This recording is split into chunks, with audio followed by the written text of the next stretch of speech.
Welcome back to the channel. If you're watching this video, it might be because you just saw my last video of putting the B58 coil swap kit on that from TunerTech. But this one is going to be solely devoted to the car that's right in front of me now, and that's going to be my LS swapped E61. So this used to be my daily driver. It's a 2006 530xi. So it used to be all-wheel drive. It has since been converted to rear-wheel drive only with a full front subframe and suspension swap. That was tough to get out. But the reason for that is obviously this engine right here. With the all-wheel drive subframe, there wasn't really much available for the subframe just yet. There is in development now, but these mounts right here that I got from LS E90, along with a bunch of other stuff like the serpentine accessory drive there, is also from LS E90. They make great products. The mounts came with the engine and trans mounts. So the 4L80 that I'm running behind this, which I'm running 4L80, fits perfectly in here. It's up above the frame rails. The engine positioning is great. You can see the exhaust is clear on that side, and it clears the steering shaft and the frame rail on this side as well. And then there is tons of room underneath this pan here where you can see the exhaust coming down. Now, you might be wondering, if you stare at that exhaust, you see that it's kicked forward. Now, reason for that is because there needs to be room for a turbo downpipe to go that way. So as you can see, there's not a lot of room. It should be doable, but there is not a lot of room. So I have to do a front crossover pipe. So what I'm gonna have to do is, there's about 5 inches or so, and maybe closer to 4, of clearance between the subframe there, the rack, and the bottom of the pan, coming from that exhaust pipe over here up and into this spot right here that has been cleared out for the positioning of a turbo. Now, the turbo I'm going to be using is one that a lot of the LS guys have used. They make a ton of different sizes, but this one I'm going for is going to be a 7875 from VS Racing. It's going to fit right about there. So, as you can see, it fits in there all right. Obviously, I've got to clock the housing, figure out where I'm going to run the flange up. And I'll probably run the intercooler piping down through here because it should be small enough to slip down into that gap.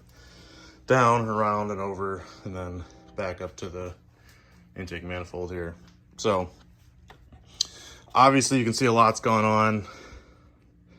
I built this engine in like a few days from a bare block, painted it, power washed it, honed it, put all the stuff on it I've got, accumulated parts over a couple weeks, and did this all in the background. Main reason being, there's been so many of these LS swap builds. The engine itself is a 4.8, so it's just your run-of-the-mill junkyard 4.8 you'd get out of any, Chevy truck that has a 4.8 in it. So the big stuff is a lot of the stuff you see bolted to it that didn't come on it. So like an LS3 LS3, I believe it's off the Camaro water pump, so it's got Camaro spacing. So it's this is F-body balancer and Camaro spacing, drive assembly, along with all the other. Got a truck alternator. This is still the BMW power steering pump, and then I'm planning on running air conditioning on this thing too. So that is a Sandin air conditioning compressor down there. It's pretty much a universal thing. I'll have to have lines made to mate up with these guys. Let's see what else. Obviously, it's a Jegs sheet metal intake manifold.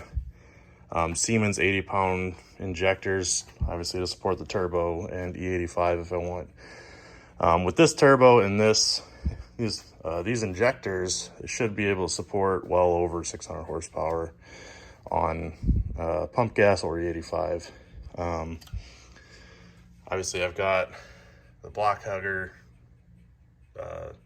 exhaust manifolds with the V-bands that I can move around anywhere I want.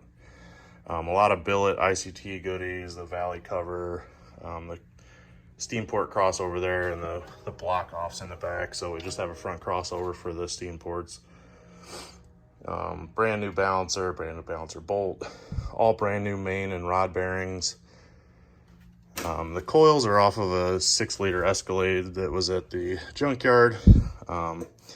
Gold blade throttle body. This is a factory GM part, just so it cooperates with the tuning system, which that is going to be a Holley Terminator X Max, so I can run the 4L80 off of it as well. But for the most part, it's going to be a super simple build. There's not really, like I said, for the LS, in regards to that, if you guys are familiar with LS stuff, this is all pretty general stuff here.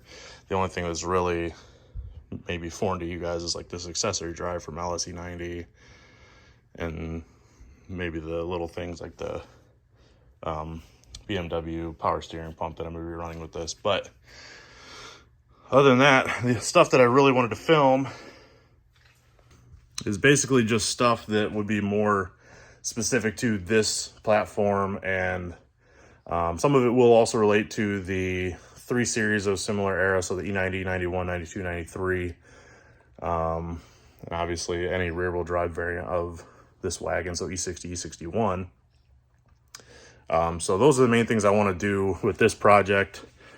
So far, I've basically done all the same stuff I've done on the other car, as far as fuel rails, injectors, getting the right exhaust to get the turbo in the right place.